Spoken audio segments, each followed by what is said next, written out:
En realidad, este va a ser, creo yo, el último texto, el último capítulo que vamos a leer de este autor que a veces resulta tan complicado, ¿no? Un poco, no sé si complicado, pero extraño para el lenguaje de ustedes, para cómo tienen ustedes ya, digamos, organizado su pensamiento y toda, digamos, su disciplina, ¿no? Pero bueno, un poco retrotraerlos a la, a ver, sí, al, voy a apagar las otras cosas que tengo acá cerradas, si no se me complica un poco. Bien, ahí está. Si se recuerdan, digamos, el primer capítulo partía con el primer capítulo de Chalmers, en este sentido de preguntarnos qué es la ciencia, Chalmers se plantea un argumento, un postulado, que él dice que la ciencia se deriva de los hechos, ¿no? Bien.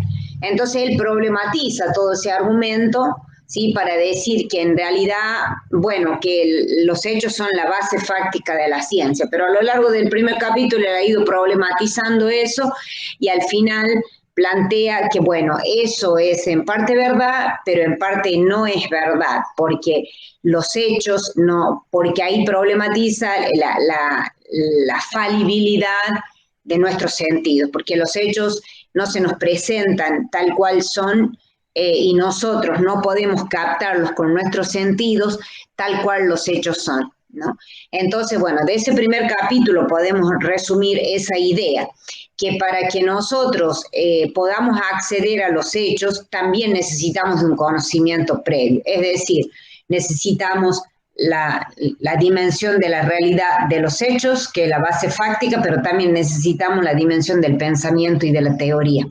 ¿Por qué? Bueno, los ejemplos que ellos nos daban, decían, bueno, si observamos una radiografía, cualquier persona no puede, frente a ese hecho, que es una placa de rayos X, no podemos saber qué estamos viendo porque no tenemos el conocimiento, ¿no?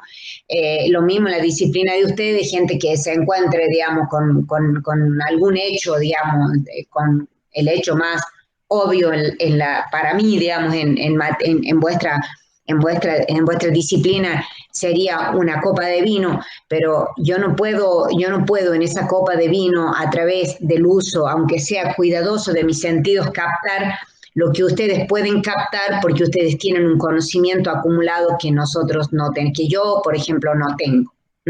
Entonces, bueno, los hechos son la base de la ciencia, sí, pero en realidad la base de la ciencia la constituye el conocimiento previo. Entonces están estas dos dimensiones siempre, la dimensión fáctica y la dimensión teórica, ¿no? Y eso tiene que quedar para ustedes, digamos, como algo totalmente establecido ya. No hay posibilidad de que ustedes en un proceso de investigación puedan acceder plenamente al hecho que quieran investigar a través de los sentidos, ¿no? Ustedes van a requerir de todo un conocimiento, ¿no? Bien. Entonces, esa como en el primer capítulo dice esto. Y en este capítulo, ¿qué dice él? Parte señalando, dice, supongo en este capítulo, esa es la metodología que él tiene para escribir. Siempre plantea un argumento de entrada y lo problematiza luego. Y dice, en este capítulo, como argumento a discutir, que se pueden establecer, supongo que se pueden establecer hechos seguros mediante la utilización de los sentidos. Entonces, ya no está hablando solo de hechos, sino que está hablando de hechos seguros. Entonces, ustedes fíjense cómo va a ir desplazando. Hablamos primero de hechos en el primer capítulo, ¿sí? Pero acá ya va complejizando su argumentación, va a hablar de hechos seguros, ¿sí? Ya lo complejiza. Dice, después de todo, como he sugerido antes, existe un cúmulo de situaciones pertinentes a la ciencia en las que esta suposición está seguramente justificada. Y un poquitito, un renglón más abajo, salteando una oración, dice, resuelve la existencia de estos hechos, de los hechos seguros, nuestro problema acerca de la base fáctica de la ciencia. ¿Constituyen los enunciados que supuestamente se pueden establecer por observación los hechos de los que se puede derivar conocimiento científico? veremos en este capítulo que la respuesta a estas preguntas es un decidido no. Bien, entonces, ¿qué nos está queriendo decir? Acá él está profundizando su argumento en el primer capítulo, ¿sí? Y ya no nos va a hablar solamente de hechos, sino va a hablar de hechos seguros, también utiliza el concepto de hechos relevantes o hechos pertinentes. Entonces, lo que él se pregunta, digamos, dice, un punto a tomar en cuenta es que lo que se necesita en la ciencia no es simplemente hechos, sino los hechos pertinentes. La inmensa mayoría de los hechos que se pueden establecer por observación, tales como el número de los libros en mi despacho o el color del coche de mi vecino, no tienen ningún interés para la ciencia y un científico perdería tiempo recogiéndolos. Nos está diciendo todo el tiempo que no es lo que los hechos, no todos los hechos del mundo pueden ser hechos pertinentes para la ciencia. Entonces, ¿cuáles hechos son pertinentes para la ciencia y cuáles no será? No, será algo relativo al estado del desarrollo de esa ciencia en ese momento. Ya me está diciendo acá, ¿cómo determino yo los hechos pertinentes? Eso va a depender en realidad, va a depender del estado del conocimiento, del estado de la ciencia en un determinado momento, ¿sí? Yo, por ejemplo, puedo pensar que, por ejemplo, la acidez del vino, ¿no? O la fermentación del vino, o algún otro fenómeno que tenga que ver con la enología, tal vez en algún momento no fueron hechos pertinentes, hechos relevantes. En cambio, hoy pueden ser hechos relevantes. Por ejemplo, para el vino torrontés riojano, ¿sí? Ustedes deben saber mejor que yo que el torrontés riojano que tomamos hoy no es el mismo que tomábamos hace 20 años o 10 años. No, 20 años, pongamos, ¿sí? Y que hubo todo un proceso de investigación del cual el director de la carrera, el doctor Grewal, digamos, tiene, digamos, el mérito de haber descubierto las levaduras que han hecho del vino torrontés riojano un vino fino. Ustedes sabían que él había hecho, que hizo esa investigación, ¿no? Sí, profe. Sí, profe. Perfecto. Bueno, entonces, el hecho relevante para, en este caso, del vino torrontés riojano, ha sido la identificación de levaduras que iban a hacer de ese vino un vino distinto, un vino fino, un vino que se pudiera exportar, que pudiera ampliar, digamos, el mercado. Entonces, todo ese proceso, digamos, si pensamos, no sé, 30 años atrás, 40 años atrás, ¿quién hubiera pensado o no estaban las condiciones dadas porque no había un determinado nivel de conocimiento que, o sea, si llevamos todo este hecho pertinente de las levaduras que han hecho del vino, en este caso las levaduras nativas que han hecho del vino torrontés riojano, mantener la tipicidad del vino y a su vez convertirlo en un vino fino, todo ese conocimiento que estaba acumulado en la época que el doctor Grewal hizo eso, si nos retrotraemos 20, 30 años atrás, eso no hubiera sido un hecho pertinente para la ciencia. El vino que tomábamos era un vino común, un vino tosco, un vino dulzón. Digamos, yo recuerdo que mi abuelo lo compraba en una dama juana, pero bueno, no era un vino que fuese un vino de exportación, un vino fino, ¿no? Lo que nosotros hoy conocemos como un vino fino. Entonces, lo que está diciendo acá, que ¿qué determina que un hecho sea pertinente o sea relevante para la ciencia? Va a estar determinado por el estado del conocimiento. Entonces ustedes a la hora de tener que investigar, se proponen un tema para investigar, tiene que ser un tema relevante. ¿Y qué va a determinar la relevancia de ese tema? en gran parte lo va a determinar el estado del conocimiento en el campo, en la materia que ustedes quieran investigar. Por ejemplo, te pregunto, Agustín, si vos me dijiste que ya tenés un tema ya tenés pensado alguna idea para investigar, ¿nos podrías compartir cuál es esa idea? Aunque sea, siempre empezamos con una idea. Y puede ser que esa idea sea muy abstracta, sea poco precisa, pero bueno, toda investigación comienza así.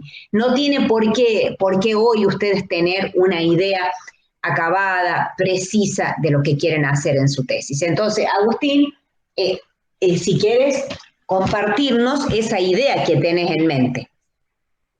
Sí, profe. Yo lo que tengo en mente para trabajar es trabajar con los polifenoles. Los Ajá. polifenoles, si bien estos se caracterizan porque son sanos para el cuerpo humano, se caracterizan por su poder antioxidante, que hoy en día son altamente investigados justamente por su antioxidancia, que a nivel genético es muy beneficioso para el ser humano, ¿no? La uva, como es como un fruto, lo contiene y en altas cantidades y concentración.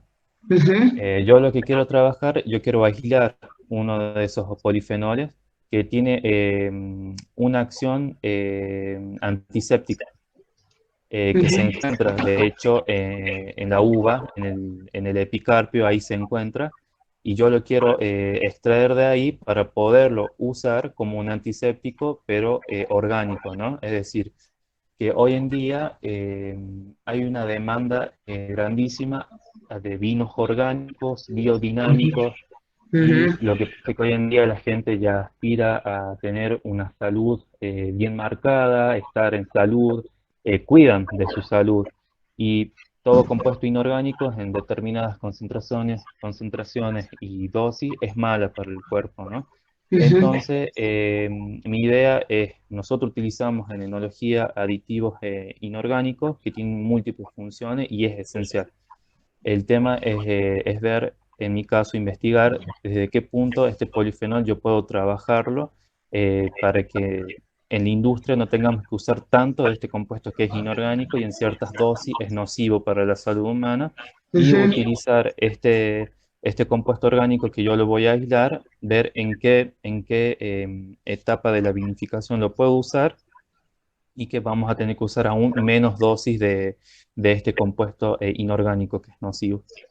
Bien, bien. Entonces, si vos te fijas, vos mismo estás diciendo, por ejemplo, el hecho relevante serían los polifenoles, pero para eso, ¿qué lo vuelve relevante en una investigación? En el caso de tu investigación, lo va a determinar, la relevancia la va a determinar el estado del conocimiento en ese momento y también la capacidad, digamos, el conocimiento que tú puedas adquirir, obviamente, de todo este hecho, que son los polifenoles, ¿no?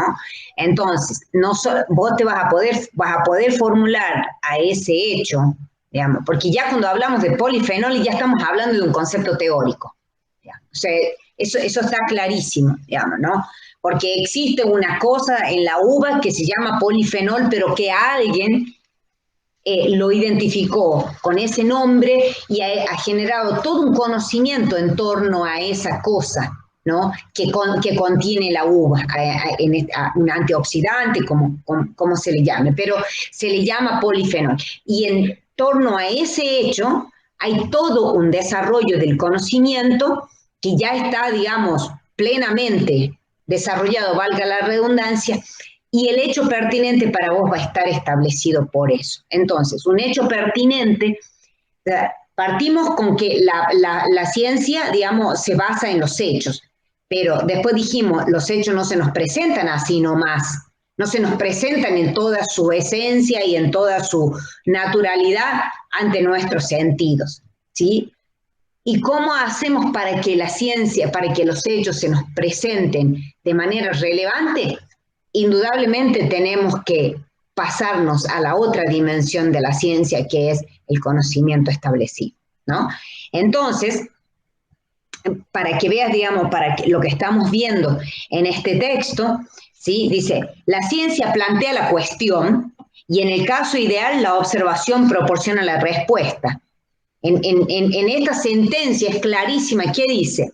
La ciencia te va a plantear el hecho relevante y en el caso ideal la observación te va a proporcionar la respuesta. Entonces vos, todo lo que vos logres con tu observación, que luego la observación la va a remitir a la experimentación, ahí vas a encontrar las respuestas. La ciencia, el conocimiento adquirido, el conocimiento ya acumulado, te va a permitir a vos formular preguntas al hecho, a la realidad, ¿no? En este caso a la realidad de los polifenoles.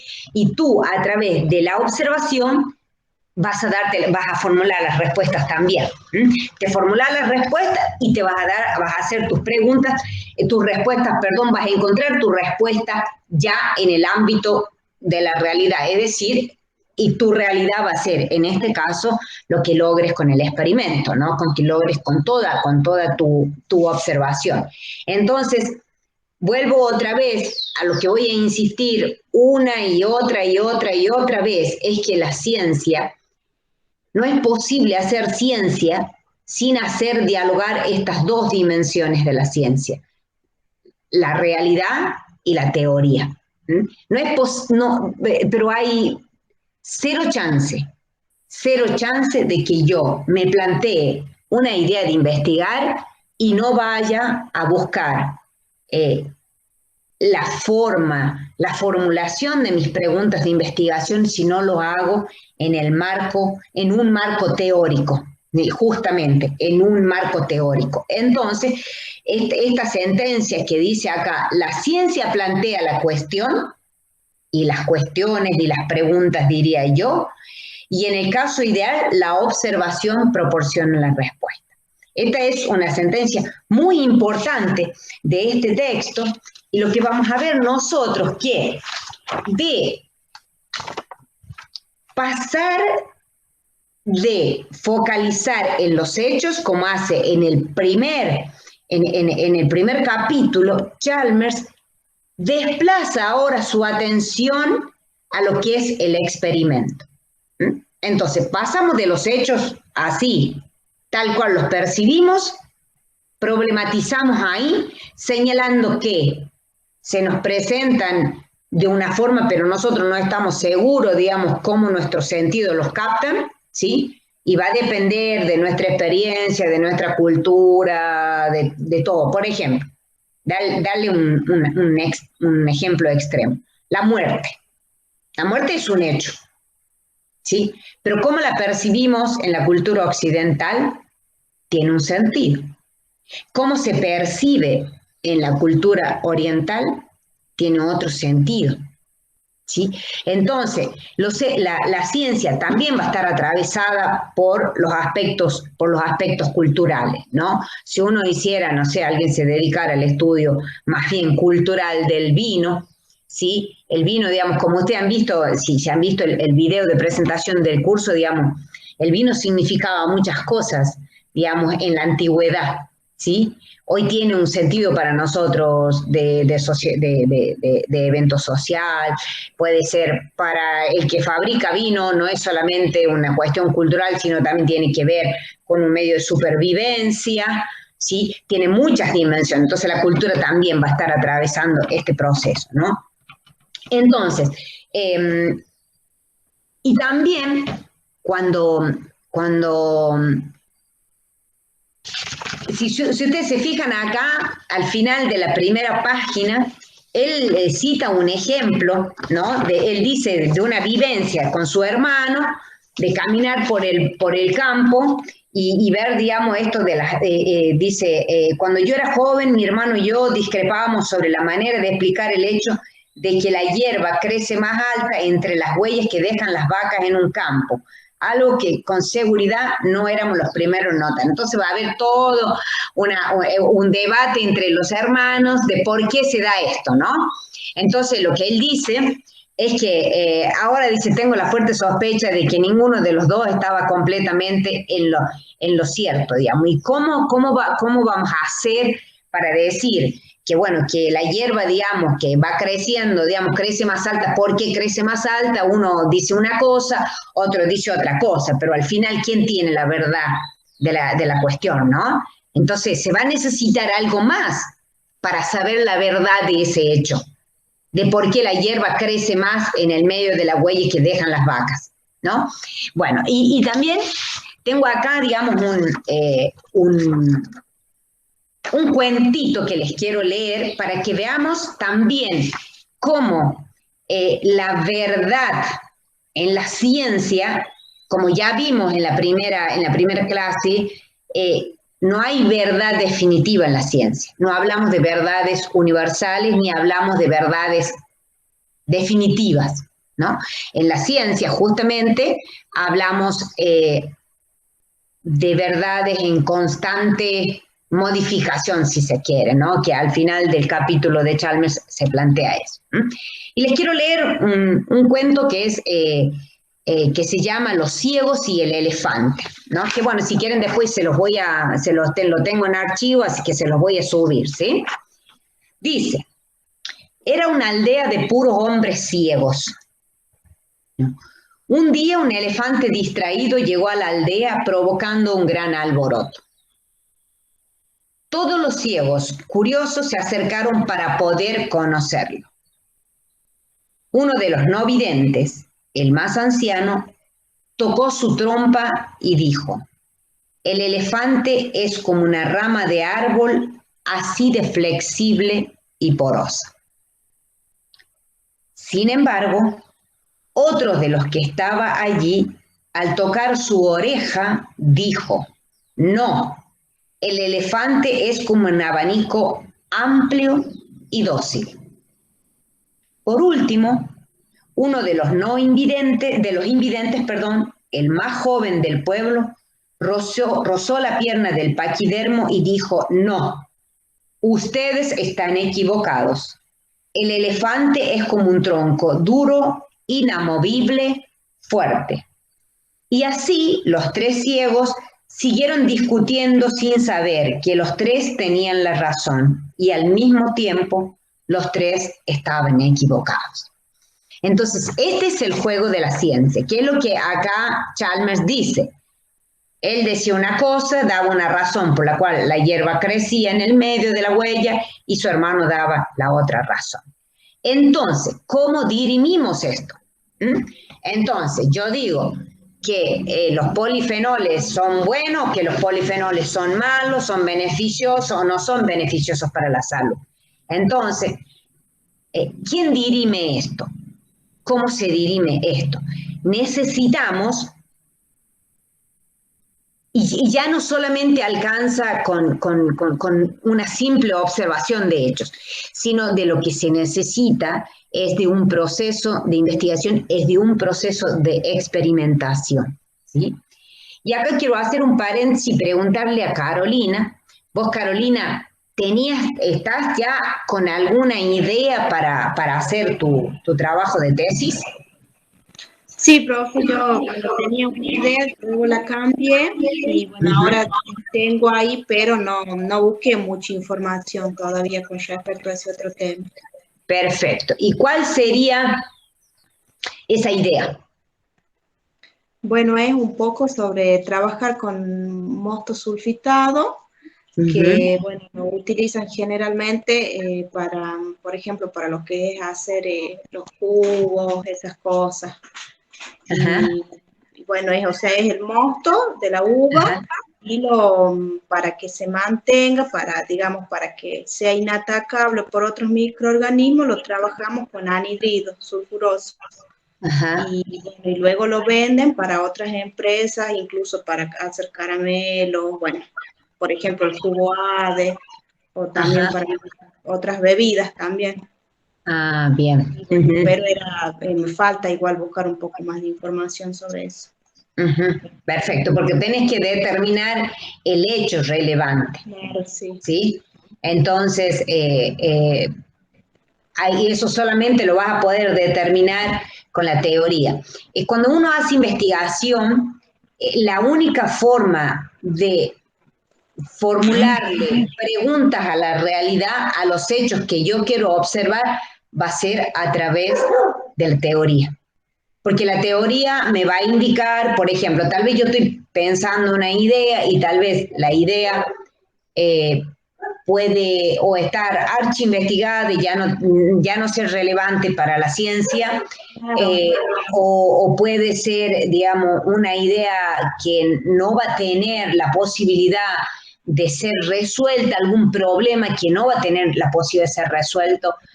Porque pongamos también, entran muchas cosas que también se mencionan acá, que son el contexto tecnológico.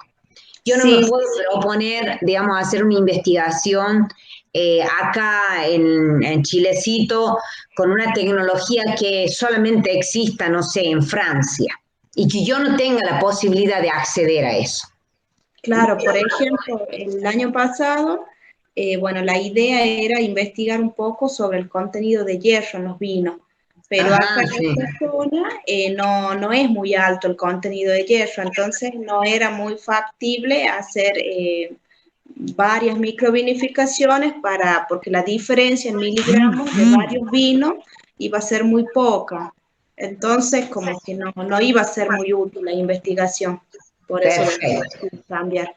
Bien, perfecto. Entonces, también el contexto tecnológico, el contexto económico también hace eso, porque yo, digamos, puedo proponerme una mega investigación, pero en el caso de ustedes, que son estudiantes, no hay, digamos, la universidad no provee de recursos para hacer investigación.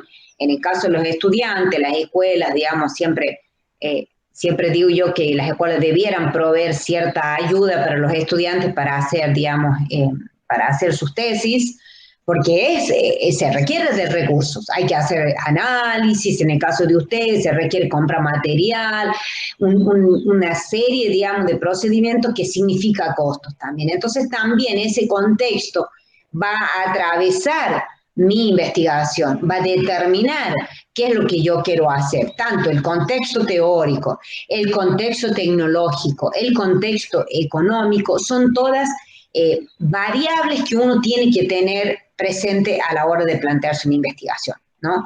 El hecho también de que sea un conocimiento que también sea significativo para el sector productivo. Digamos, yo voy a invitar al profesor Guaidá, que él es un pequeño productor. Ustedes lo conocen al profe Guaidá, por cierto, lo habrán tenido ya de profesor, ¿no? Sí.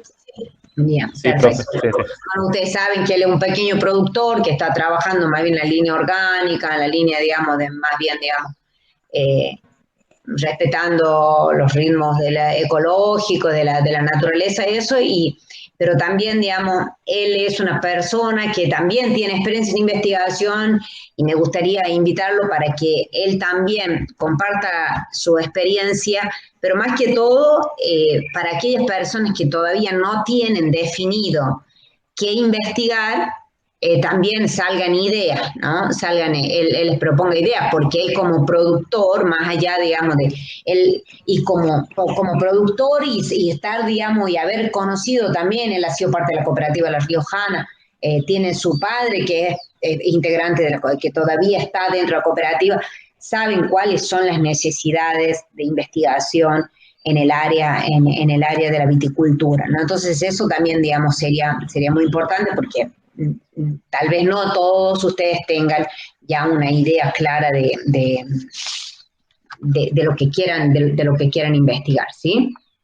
Entonces, acá lo que Charles me está diciendo, que con el fin de encontrar o de recoger hechos relevantes es necesario intervenir prácticamente para tratar de aislar los procesos que se investigan y eliminar los efectos, ¿sí? Entonces, acá va a ser necesario poder, en el caso, por ejemplo, de Agustín, que quieres ver, digamos, aislar, identificar, caracterizar a esos hechos llamados polifenoles, lo que vos vas a tener que hacer sin duda, digamos, vas a tener, digamos, que atravesar este proceso de experimentación, porque solamente a través del proceso de investigación vamos a poder llegar a los hechos relevantes o a los hechos significativos o hechos pertinentes.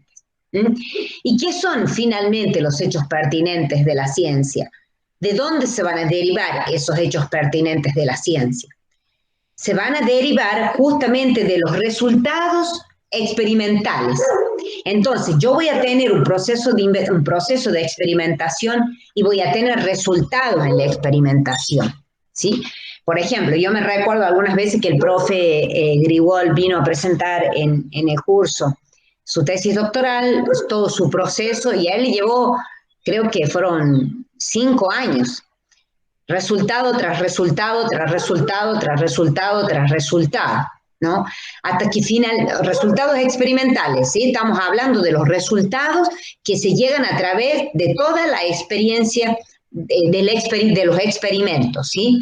Entonces, voy a llegar a estos resultados experimentales de ahí yo voy a derivar los hechos relevantes para la ciencia, ¿sí? Voy a derivar todas las respuestas a las preguntas que yo me vengo formulando, ¿sí? Por ejemplo, el doctor Grigol, ¿qué se preguntaba, digamos? ¿Qué características o qué tipo de levadura podía hacer del vino torrontés riojano mantener las características típicas del terruño, digamos, típicas de la zona, como son los sabores cítricos, de azahar, de frutas, que eso todo lo que compone el torrontés riojano, pero sin que a su vez, digamos, tenga esas notas más bien toscas, amargas el vino. Entonces, experimento, tras resultado experimental, ¿sí?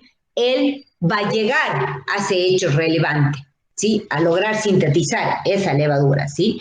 Entonces, lo que él está diciendo acá, dice Chalmers, las cuestiones en la última página, en el último párrafo de la página 26, dice, las cuestiones que hemos venido estudiando aparecen bajo una luz algo diferente, como veremos en lo que queda de este capítulo.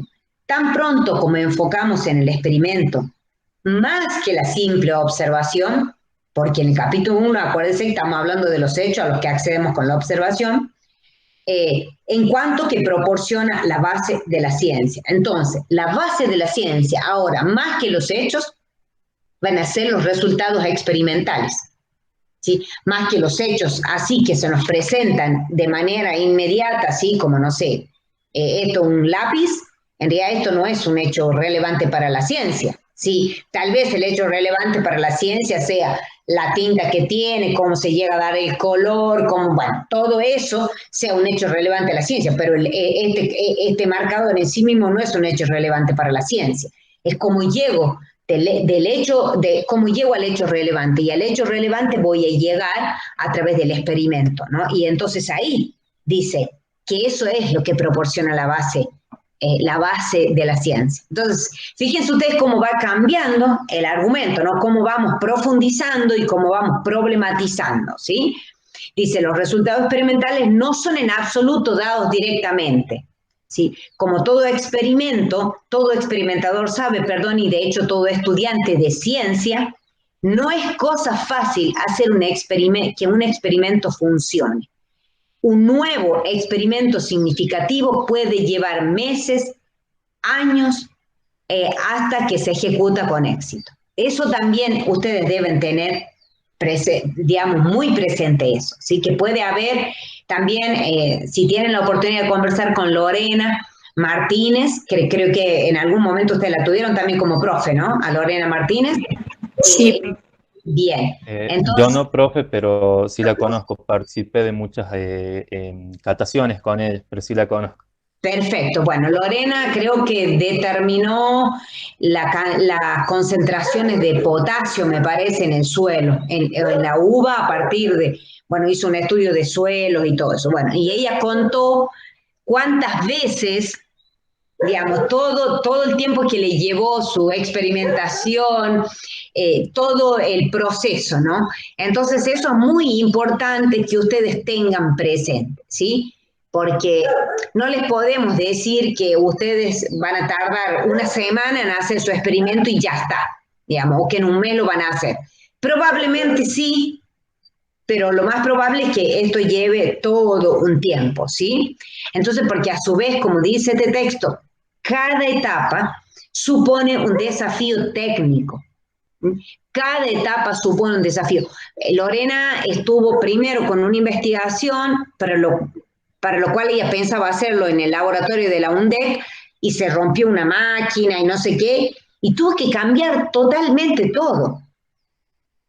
Porque esperó y esperó y esperó hasta que se solucionó, no se solucionó. Finalmente tuvo que cambiar toda su investigación y redefinir todo. Así que, o sea, eso, digamos, lo tienen que ustedes tener muy presente, ¿sí? Entonces, cuando nosotros hablamos de resultados experimentales que no se dan así de una, como dice digamos, no se dan directamente y de forma así tan ideal como podríamos decirle, no, el experimento, ustedes hacen el experimento, llegan al resultado experimental y ya está. Digamos, ha pasado 2 segundos en lo que o menos en lo que yo acabo de decirle, ¿no? Pero no es así. Entonces, ¿qué dice? Si los resultados experimentales constituyen los hechos sobre los que se basa la ciencia, ciertamente no son dados directamente a través de los sentidos. Se logran con esfuerzo y el establecerlos implica un considerable saber, muchas prácticas de ensayo y error y la explotación de una tecnología disponible. Eso lo dice en la página 28, ¿sí? Tampoco son sencillos los juicios acerca de la idoneidad de los resultados experimentales, ¿sí? Porque también hay resultados experimentales, ¿sí?, que podrían parecernos bien, pero resulta que los hechos experimentales, dado que se basan en una determinada teoría, y acá da ejemplos, ¿no?, de si una teoría es errónea, también nuestros resultados experimentales pueden ser erróneos. O también podemos llegar a resultados experimentales erróneos porque el contexto tecnológico, el contexto técnico, no sea el adecuado. Pensemos en los análisis químicos que se hacen acá en los laboratorios en el área de la medicina, ¿sí? A veces te hacen unos análisis y si se equivocaron en el reactivo o utilizaron la máquina errónea, es probable que el resultado de ese experimento sea incorrecto. Entonces, hemos pasado de los hechos así nomás a los hechos relevantes a los que llegamos a través del experimento. Y los experimentos necesitan de un conocimiento válido, de una teoría. Pero tampoco eso garantiza que lleguemos a resultados experimentales correctos. Bueno, y acá habla, digamos, ¿sí?, de experiencias que en algún momento, digamos, se determinaron que estaban mal. Dice, cualquier insuficiencia en el conocimiento relevante acerca de estos factores puede conducir a mediciones experimentales inapropiadas y a conclusiones erróneas. Hay, por lo tanto, un sentido importante en cómo se relacionan hechos experimentales y teoría. De vuelta, volvemos a lo mismo. Tenemos que basarnos, también no podemos estar buscando hechos relevantes, haciendo experimentos con teorías que estén desactualizadas. Por eso, cuando uno busca construir un marco teórico, apoyarse en un marco teórico, siempre tienen que ser teorías debates actualizados. Porque yo me imagino que en la disciplina de ustedes hablar, no sé, de fermentación de vinos, hoy debe ser un campo bastante amplio que debe haberse actualizado respecto, no sé, a muchos años anteriores. Constantemente se van haciendo nuevos descubrimientos y se van planteando nuevas teorías o teorías que se van ampliando y que se van, por ejemplo, el tema de ahora el campo de los vinos orgánicos o de los vinos biodinámicos es todo un área de conocimiento nuevo, ¿sí? Que no existía hace mucho tiempo. Entonces, se va generando todo un campo. Entonces, nosotros, si queremos hacer una investigación en esa materia, obviamente tenemos que apoyarnos en conocimiento que esté totalmente actualizado. Y eso es algo muy importante para ustedes, muy importante. Nosotros en este curso, yo les voy una clase la vamos a dedicar, o si ustedes necesitan más, a un taller que lo da mi esposo, que lo damos también en otras materias, que es un taller de búsqueda y gestión de información científica. Porque ustedes también tienen que saber buscar información científica. Tienen que ir más allá del Wikipedia o del Google, ¿sí? Ya la disciplina de ustedes, si bien es cierto, es un campo, entre comillas, joven, el campo de la enología, ya hay mucha investigación hecha. Hay mucha investigación. Las universidades de Chile tienen muchísimo material. Francia, España, bueno, podemos decir, para quienes ustedes estudian francés, ¿no es cierto? Les dan francés en la carrera, ¿no? O sea que pueden leer francés, ¿no? O inglés, no sé. ¿Tienen los dos idiomas o solamente uno? Los dos, profe. Perfecto. Bien. ¿Y cómo la llevan con los idiomas? Bien, o sea,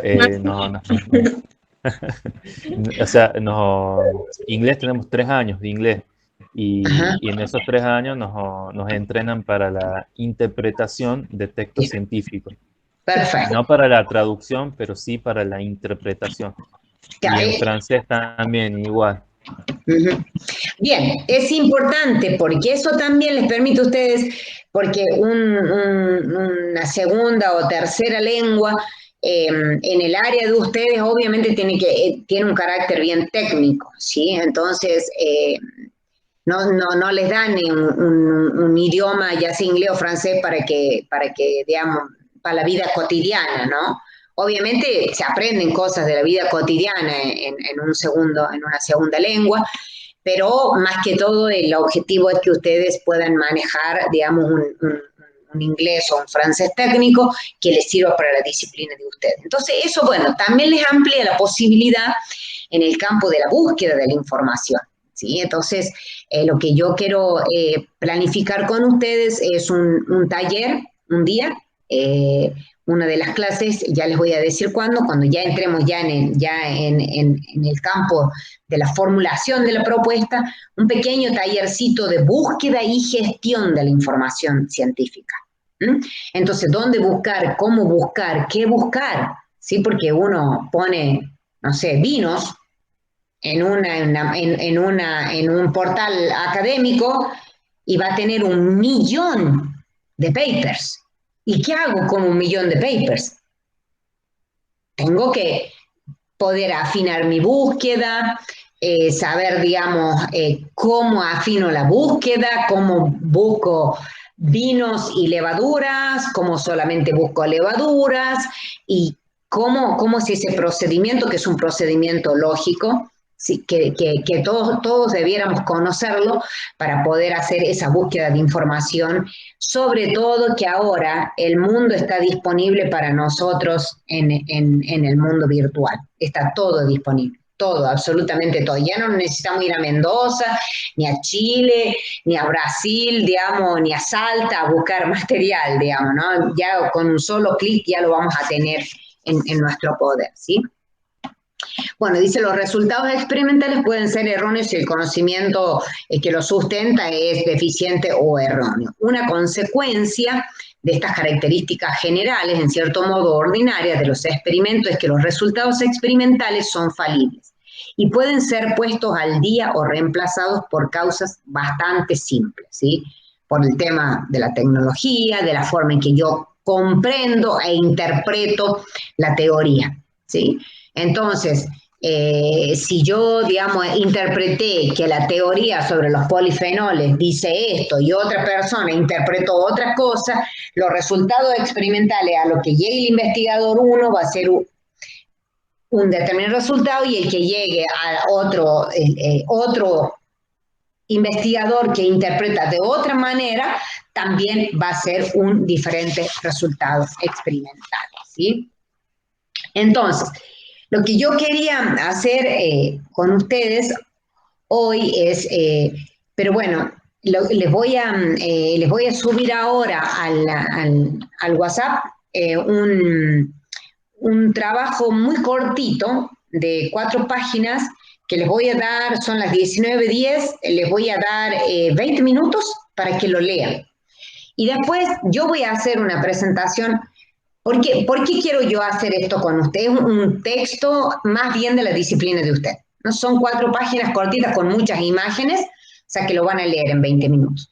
Y luego yo voy a hacer, mejor dicho, vamos a hacer que Chalmers haga una interpretación de un texto, es decir, vamos a leer con los anteojos de Chalmers, un texto que se llama, y ya se los paso, Materiales innovadores para la inmovilización de cultivos malolácticos, tecnología, efectos biológicos y fermentaciones experimentales con cepas de Oenococcus oeni, inmovilizadas en matrices híbridas sílice-alginato.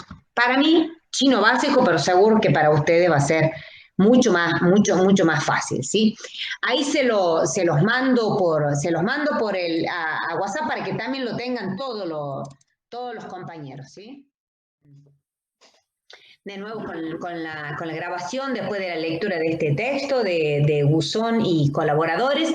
Lo que vamos a hacer ahora, les voy a hacer una presentación donde vemos, es como analizar el texto de Chalmers, o leyendo, mejor dicho, esta investigación con el texto de Chalmers, ¿sí? Para que veamos cómo nosotros tenemos que aplicar ese conocimiento a una investigación concreta, ¿sí? Entonces ahora voy a compartir pantalla, a presentar.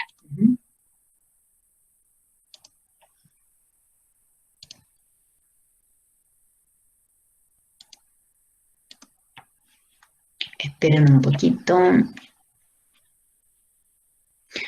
Díganme ustedes si es que están viendo mi pantalla. Sí, profe. Perfecto, muy bien. Bien, entonces Chalmers analiza a Guzón y colaboradores, ¿sí? Entonces, bueno, acá está todo el título, obviamente, del texto, ¿sí?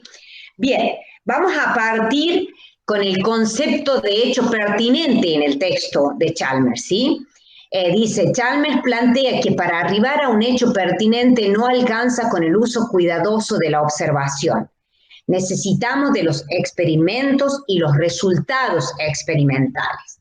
Bien, entonces acá estamos solo en el texto de Chalmers, ¿sí? Bueno, a ver, ¿cómo leemos lo que ha hecho Guzón con lo de Chalmers, ¿sí? Bueno, vamos a ver cuál es el hecho pertinente. ¿Qué es lo que se vuelve un hecho pertinente para la ciencia y para este proceso? ¿Sí? Vendría siendo la fermentación eficaz de los vinos. Porque es el hecho que a él le preocupa, porque acá él habla de una fermentación lenta que puede ser dañina, ¿sí? Para los vinos. Entonces, tomamos parte del texto de Guzón y dice, Guzón y colaboradores arriban a un hecho pertinente realizando experimentos y reconociendo que las técnicas tradicionales de fermentación pueden dar lugar a fermentaciones lentas y a la producción de metabolitos secundarios potencialmente dañinos para la calidad y salubridad del vino. Desde hace algunos años, la utilización de cultivos iniciadores inmovilizados en enología están siendo tomados en consideración como alternativa a la utilización de células libres. Entonces, acá fíjense que está diciendo que ya hay conocimiento que se va generando. Si desde hace algunos años la utilización de cultivos, es decir, hay un conocimiento ya desde hace unos años de los cultivos, de este tipo de cultivos, ¿sí? En la experimentación, los autores proponen la técnica de inmovilización de microorganismos de interés enológico para evitar los problemas detectados. Entonces, ¿Cuál es el hecho pertinente? Acá, el hecho pertinente para la ciencia, lo que ellos buscan es un proceso de fermentación eficaz que solucione los problemas que ellos detectaron, ¿sí? Hasta acá ustedes entienden esa interpretación, porque acá lo que estamos haciendo es una relación de textos, ¿sí? Que yo lo voy a proponer como ejercicio con siguientes trabajos, pero acá les estoy dando como una idea de cómo lo vamos a hacer, cómo lo tienen que hacer, ¿sí? Entonces, ¿cómo arribamos a un hecho pertinente? Vamos a arribar a un hecho pertinente a través de una experimentación, ¿sí? En este caso, experimentan ellos con la técnica de inmovilización de microorganismos de interés enológico, ¿sí? Para llegar a ¿qué? A una fermentación más eficaz de la que ellos dicen que son las técnicas tradicionales, ¿sí? ¿Me entienden hasta acá? Sí, profe. Sí, profe. Bien, pero ¿qué se necesita para arribar a un hecho pertinente? Se necesita de un saber previo. Chalmers señala la importancia fundamental de un saber previo para conducir el experimento y arribar a resultados experimentales significativos. Entonces, vamos a ver acá cuál es ese saber previo en esta investigación, ¿sí? Entonces, ya dijimos que necesitamos de hechos relevantes, de hechos pertinentes, ¿sí? Bueno, ya hemos visto cuál es ese hecho, ¿sí? Pero vamos a ver cómo llegar a un experimento que nos dé resultados significativos, ¿sí? Perfecto. Entonces, Guzón y colaboradores demuestran con saber previo que, y acá estas son citas sacadas del texto, ¿sí? El vino y el mosto tienen una composición química capaz de limitar el desarrollo de la actividad microbiana por la presencia de varios factores. Estos obstáculos, pueden dar lugar a fermentaciones lentas. Entonces, la idea de fermentación lenta ya es un conocimiento, ¿sí? Y acá nombran a un clásico que ustedes conocen, a Rivero, Gallón y colaboradores, ¿sí? Un texto de 1999 que yo en las clases, siempre ustedes, digamos, en los anteriores años, me dicen que conocen ese texto, ¿sí? Entonces, estamos hablando de acá un saber previo, estamos hablando del año 1999. Gracias al particular proceso de síntesis y a los tipos de precursores utilizados, la capa de sílice es químicamente inerte, lo que permite el libre intercambio de masa entre células y el ambiente y presenta unas propiedades mecánicas que permiten obstaculizar eficazmente la cesión celular al medio. Todo esto, acá se me fue un obstaculizar, ¿sí? Obstaculizar eficazmente la cesión celular al medio. Entonces, ¿qué les estoy...? O sea, obviamente hay más citas acá de conocimiento previo en el texto que ustedes acaban de leer, pero primero él está diciendo que hay conocimiento ya establecido, conocimiento previo, que da cuenta de estos obstáculos para las fermentaciones, de estos procesos que hacen muy lentas las fermentaciones con técnicas tradicionales, ¿sí? Pero hay también un conocimiento también que va indicando un camino teórico y experimental para resolver ese problema. ¿Se entiende esto? Sí, profe. Sí, Bien, profe. entonces, sí, lo que podemos hacer es, si encuentro investigaciones cortitas, tal vez, digamos, hagamos otro ejercicio, reiteremos esto o vamos, digamos, con otro texto, pero la idea es que ustedes aprendan acá. Esto es un ejercicio de relacionar textos, ¿sí? De paso también, como siempre, como les he dicho al principio, no quiero darles puros textos filosóficos o metodológicos, epistemológicos, y que ustedes sientan que no tienen ninguna relación con la disciplina de ustedes, sino cómo aplicar eso a la disciplina y error. A la disciplina de ustedes, ¿sí? Bueno, también Chalmers nos habla a nosotros de que los resultados experimentales no se nos dan directamente, ¿sí? No se nos presentan así, como por arte de magia, ¿sí? Se logran, dice, con mucho esfuerzo y también con mucho ensayo y error. Por eso en alguna parte dice él estaba hablando de unos experimentos, pero dice que se le acabó la beca antes de que haya terminado con los experimentos, ¿sí? Entonces, ahora, ¿dónde identificamos ese ensayo y error que ha hecho este investigador de los materiales innovadores para bla bla de Buzón? ¿Sí? Dice, Buzón et al. Y colaboradores llevaron a cabo sus experimentos utilizando técnicas de experimentación siguiendo la tarea previa de autores como Cayone et al., que está citado en el texto. Entonces, ellos ya se basaron en técnicas de experimentación de otros investigadores, ¿sí? Sobre ese saber previo, Buzón et al. ponen a punto. No es que ellos han inventado la técnica, ¿sí? Y esta técnica existía. Nada más que ellos ponen a punto la técnica de inmovilización para microorganismos de interés enológico, que es un proceso que consta de 3 fases, y eso está en la primera página que yo les di, dice, proceso propuesto, ha sido publicado recientemente y comprende 3 fases diferentes, ¿no? Dice, las células son dispersadas en una solución de 2% de Na-alginato. Segundo, la suspensión de células alginato es extruida de una solución, bla, bla, bla, bla, con solidificación inmediata del alginato e inclusión de las células en microesferas de M, no sé cuánto alginato, perdón mi brutalidad.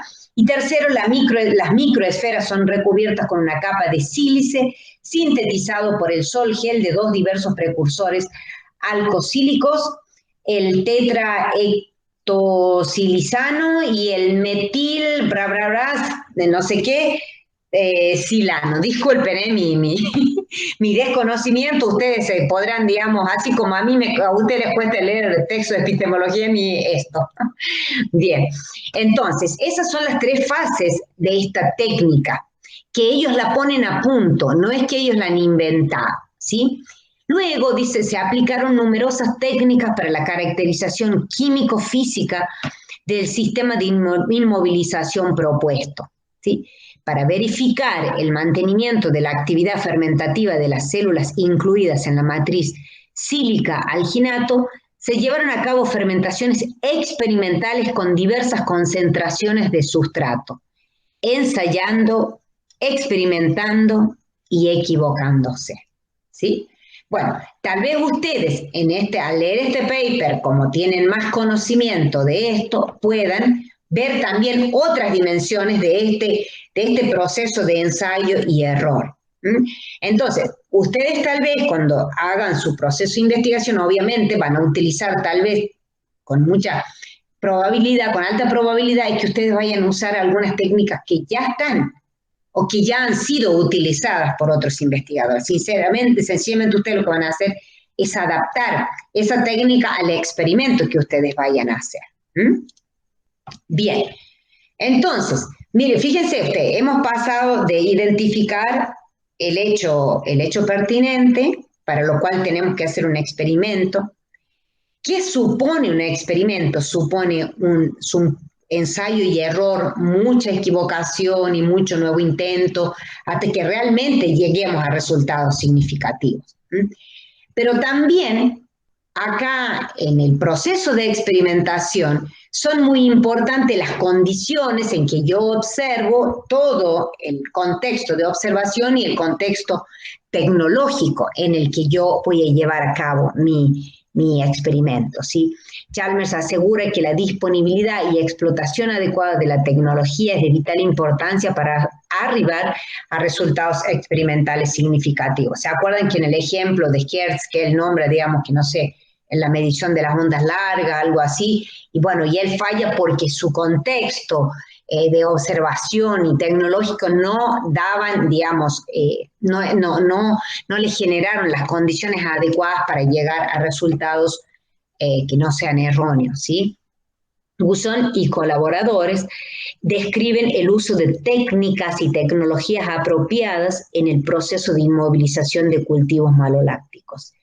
¿Y qué dicen ellos? La observación con el microscopio electrónico a escansión, ESEN y SEM, el análisis elemental del silicio y el análisis MNR, que es Nuclear Magnetic Resonance, de estado sólido del isótopo, sí permitieron una caracterización precisa del revestimiento silíceo. Entonces, fíjense ustedes cuáles son las técnicas, el contexto en que les permiten a ellos una observación para conducirlos a unos resultados experimentales que ellos, digamos, buscan, ¿no? Que sean relevantes, que sean significativos. Entonces, vean ustedes la importancia de este contexto, del contexto de observación y el contexto tecnológico que está marcado está inclusive, digamos, señalado en el texto de Chalmers de manera muy significativa. Entonces, todas estas cosas ustedes también las tienen que tener en cuenta al momento cuando vayan a hacer ustedes su propuesta de investigación, tienen que tener presente esto. Cuando digan cuál va a ser la metodología, cuál va a ser las técnicas que ustedes van a utilizar. Bueno, voy a utilizar esta técnica, voy a utilizar esta tecnología, este tipo, digamos, de tecnologías ya utilizadas o experimentadas por otros investigadores, lo voy a hacer en este laboratorio. Todo eso tiene que estar indicado en su propuesta de investigación, porque eso muestra que ustedes van a hacer una investigación, digamos, de verdad se están proponiendo hacer una investigación, porque yo no puedo, digamos, hacer una propuesta de investigación y decir, bueno, no sé, ya voy a ver. Digamos, en algún momento, digamos, definiré qué técnica, qué tecnología voy a utilizar. Eso tiene que estar, digamos, y obviamente cuando ustedes publican su tesis o ya llevan, digamos, terminan de hacer, o se presentan su tesis, mejor dicho, todo eso también tiene que estar contenido en la tesis, todo, la descripción. Y fíjense, esto es un paper, pero esto da para una tesis, obviamente, y puede ser, digamos, muy ampliado, algo que está, digamos, en un paper con apenas 3 páginas y un poquito más con cuadros, digamos, dice todo eso, dice el hecho relevante, muestra el ensayo y el error, habla de las condiciones de observación y las técnicas y las tecnologías que utiliza, ¿sí? Pero también el texto, a nosotros, el texto de Chalmers nos habla de la falibilidad de los sentidos, que también lo habla en el primer texto, en el primer capítulo, y también, como nuestros sentidos son falibles, también la ciencia puede ser falible, ¿sí? Dice Chalmers, según Chalmers, los hechos adquiridos por los sentidos, al igual que el conocimiento, son falibles. Es decir, no son verdades absolutas, como dijimos, que existían, digamos, en la etapa precientífica. Es decir, no están exentos de errores que los avances de la ciencia podrían corregir a futuro. Un resultado experimental hoy puede ser erróneo o insuficiente para responder a preguntas importantes en el futuro, ¿sí? O, mejor dicho, también un resultado experimental hoy es correcto y mañana tal vez no lo sea. ¿Estamos claros con eso? ¿Eso ustedes lo entendieron en el texto de Chalmers? Sí, profe. Sí, profe. Perfecto. Entonces, ¿cómo vemos acá este proceso en este paper, en el paper de Guzón?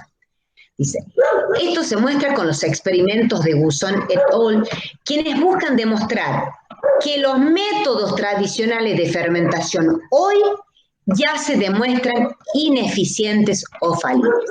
Y eso lo dice de entrada, ¿sí? Las técnicas tradicionales en su momento fueron hechos pertinentes, significativos, pero hoy eso ya demuestra algunos problemas, ya prueba que hay algunos problemas, sobre todo la fermentación lenta que dice acá, y que puede tener efectos secundarios y dañar la calidad y la salubridad del vino. Eso, muchos años atrás, no se sabía. Por eso, ese conocimiento ahora se demuestra que es falible. El vino y el mosto tienen una composición química capaz de limitar el desarrollo de la actividad microbiana por la presencia de varios factores. Estos obstáculos pueden dar lugar a fermentaciones lentas, que es lo que acabo de leer, ¿sí? A esta comprobación no llegan solo con el uso de los sentidos. que son igualmente falibles a la hora de probar la ineficacia y eficacia de los procesos de fermentación. Entonces, yo solamente con los sentidos no puedo demostrar eso. Yo necesito conocimiento y experimentar para mostrar que esto ya no es, digamos, útil para, en este caso, para la enología. Pero eso lo pueden decir a través de la experimentación, a través del conocimiento previo y a través de todo este proceso de investigación, ¿sí? Entonces, acá, en este paper que acabo de pasarles, se muestra cómo hay un conocimiento, hay todo un conocimiento previo que ya no es válido. Y sin embargo, se propone, ¿y por qué no es válido? Porque demuestra ser ineficiente y tener estos problemas, ¿sí? Que pueden generar problemas en la calidad y en la salubridad del vino. Entonces, esto nos está indicando a nosotros esto que Chalmers nos llama la falibilidad de los sentidos y de la ciencia. Pero eso era un conocimiento válido. Las técnicas tradicionales en su momento fueron un conocimiento válido, pero ahora ya no lo son. Bien, entonces, pero así como es importante el contexto tecnológico, el contexto de las técnicas, ¿sí? También el contexto teórico es importante. Entonces, el trabajo de Guzón despliega un sólido contexto teórico, destacándose el planteo de la ineficacia de los procesos tradicionales de fermentación, que es Rivero-Gallón de 1999. ¿Sí? Todo un contexto teórico. Asimismo, muestra un sólido conocimiento referido a la eficacia del procedimiento de inmovilización de cultivos malolácticos. O sea, tiene la falibilidad de un conocimiento, de un procedimiento y de unas técnicas, pero a su vez también se apoya en otro conocimiento que indica que esto es ineficiente y que esto es eficiente ahora. En este sentido, Chalmers subraya la importancia del contexto teórico a la hora de emprender un experimento y de interpretación de los resultados experimentales. O sea, yo no puedo salir a decir que esto está mal porque a mí se me ocurre. Yo tengo que decir que esto está mal o que esto es problemático en base a esto, este contexto teórico. Y digo que esto se resuelve en base a este otro contexto o conocimiento establecido. Entonces, es tan importante el contexto tecnológico, técnico, como también es el contexto teórico. Yo no puedo decir, por ejemplo, que los polifenoles, como tú te estás planteando, Agustín, digamos, pueden ser beneficiosos o no beneficiosos para los vinos y para la salud humana si yo no me estoy apoyando en un contexto teórico. ¿Se entiende? Sí, profe. ¿Se entiende? Sí, Perfecto. sí. También el contexto de observación es fundamental, pues de él va a depender la eficacia del experimento. Un inadecuado contexto teórico y de observación, ¿qué estoy hablando yo de observación? Las técnicas que yo utilizo, no sé, desde un microscopio, no sé, estas cositas que se utilizan para hacer, que no sé cómo se llaman, para poner las plaquetas, para poner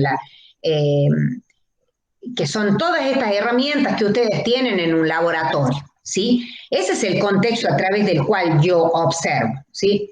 Porque yo, por ejemplo, las bacterias y todo eso, yo necesito alguna técnica para observarla, yo no la puedo observar a simple vista, ¿sí? Bien, entonces Guzón y Doll describen en detalle las tecnologías utilizadas para la observación del proceso de fermentación que están proponiendo. Entonces, a esto me refiero con el contexto de observación.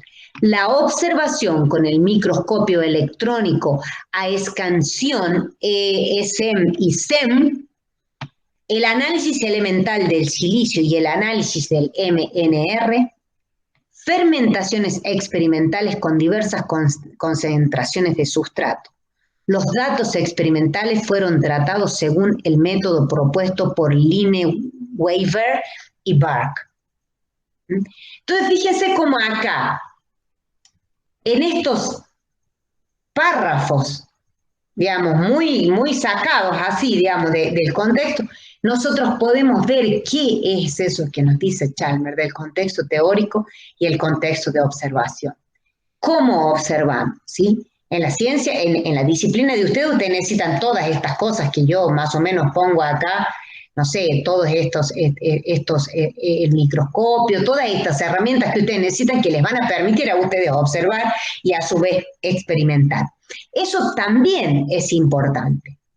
Y si alguna de esas cosas de mi laboratorio, del laboratorio que estoy experimentando, están mal o están, digamos, con alguna deficiencia, sin lugar a duda va a ser un problema para mi experimentación, para todo mi experimento. Entonces, por eso es tan importante el contexto teórico y el contexto de observación, el contexto tecnológico y técnico, ¿sí?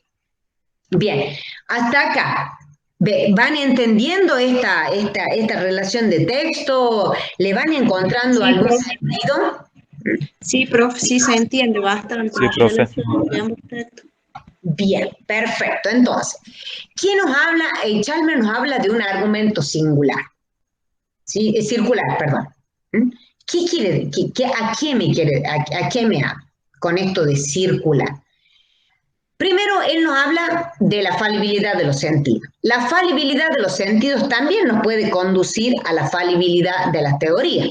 Sí, porque si yo observo algo mal, experimento algo mal, voy a llegar a conclusiones que también son falibles. Lo que le pasó, digamos, a Hertz, ¿sí? Por lo tanto, esta falibilidad de los sentidos en un planteo circular me lleva también a la falibilidad de la ciencia, no solo de las teorías, sino de la ciencia en general. Entonces, ¿qué queremos decir con esto? Vuelvo al primer día de clase, ¿sí? Decimos que la ciencia no tiene verdades absolutas y que la ciencia también es falible. La ciencia también se equivoca.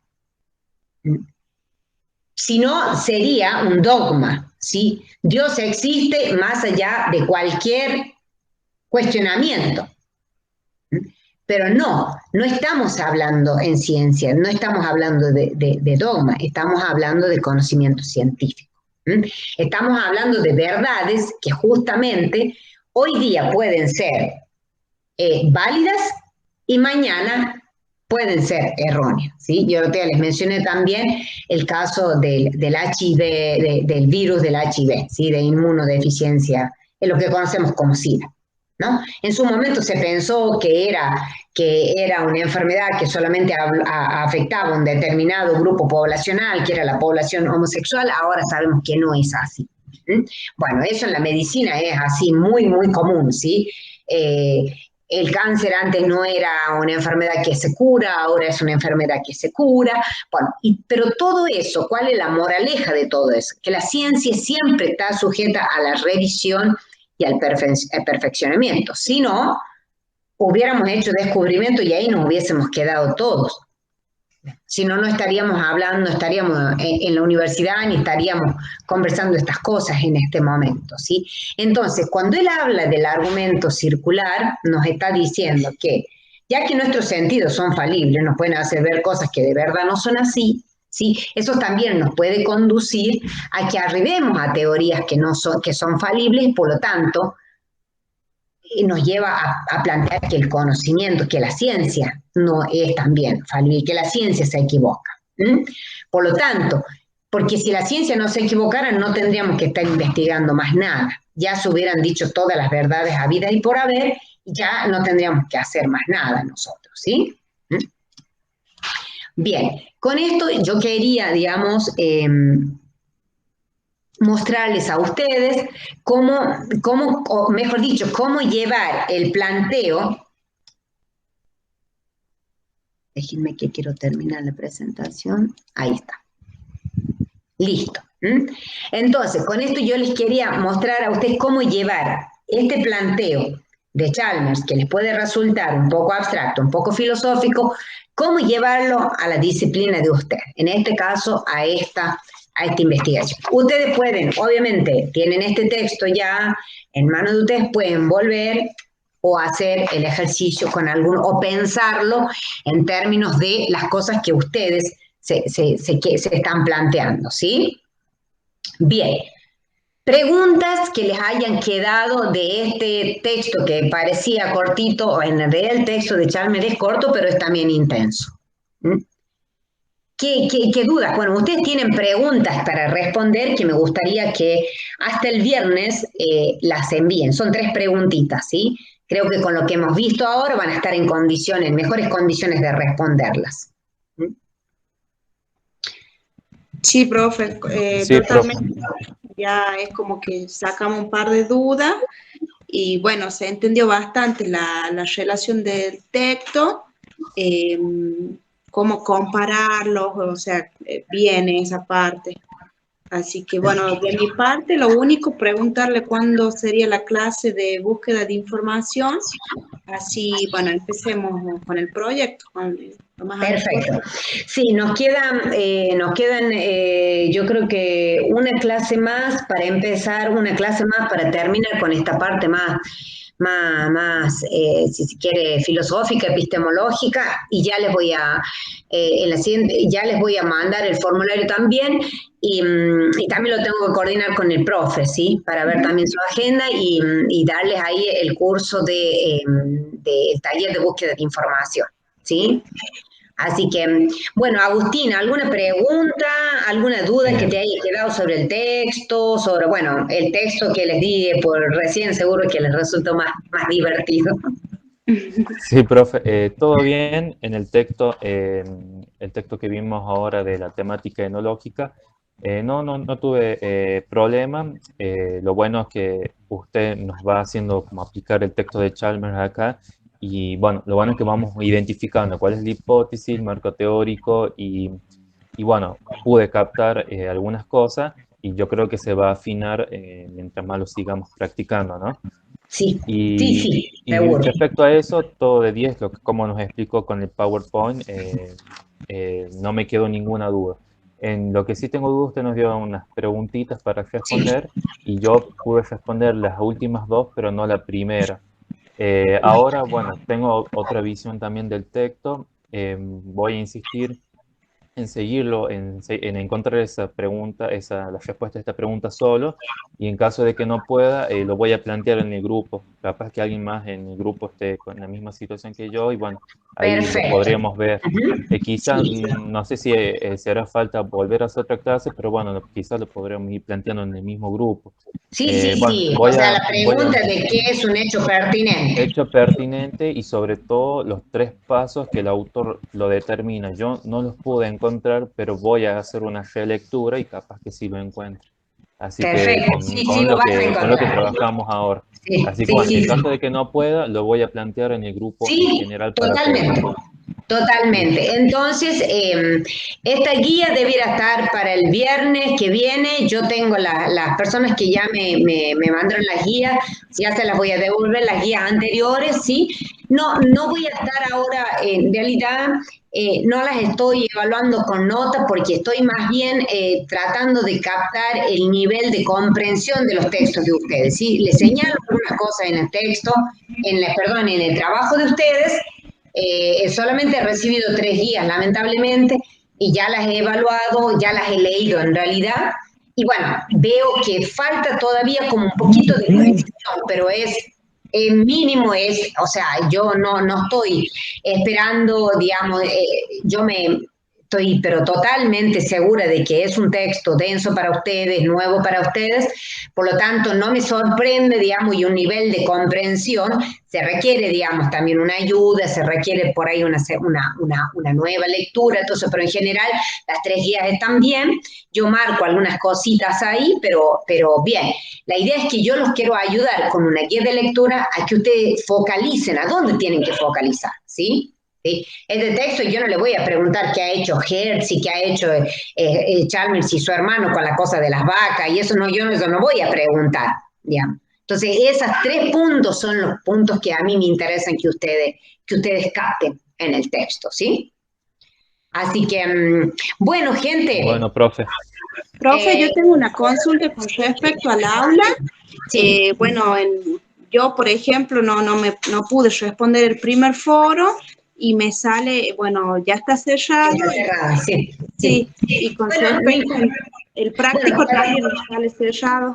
Sí, sí, porque yo dije, o sea, porque si no, el tema, yo dije, lo voy a cerrar, pero igual, manden ustedes por WhatsApp sí, mándamelo si quiere por privado, si no, mándamelo por privado, Carolina, y yo leo y lo devuelvo, ¿sabes? Ah, bueno, No, sí, igual se lo no, mandé ese día, en la semana que nos dijo, hasta el sí, sí, viernes sí, que el dio tuyo, ya sí, sí, estamos. sí, sí, sí, sí, sí, sí, sí, sí, no, no, sí, sí, sí, era el tuyo, claro. Sí, no, no me acuerdo. Sé que hay 3 guías, una de Agustín y había dos estudiantes, dos chicas y no me acordaba si uno era el tuyo. Así que bueno, gente, espero que haya sido productiva la clase de hoy, aunque éramos pocos, pero bueno, no importa. Fue Y queda productiva, grabado, profe. ya las voy a ir subiendo ¿cómo se llama? Al canal de YouTube. Ahí necesito, digamos, ayuda tecnológica y siempre, digamos, recurro a mi esposo que es más hábil en esas cosas. Así que cuando él me ayude con eso, ya los voy a subir al canal de YouTube a las clases, ¿sí? Bueno, profe, muchas Listo, profe. gracias. Listo, Bueno, listo. muchísimas gracias, que tengan, digamos, una buena semana, ¿eh? Igualmente, Igualmente, profe. hasta Bueno, luego. chao, Chao, chao. Hasta hasta luego. luego.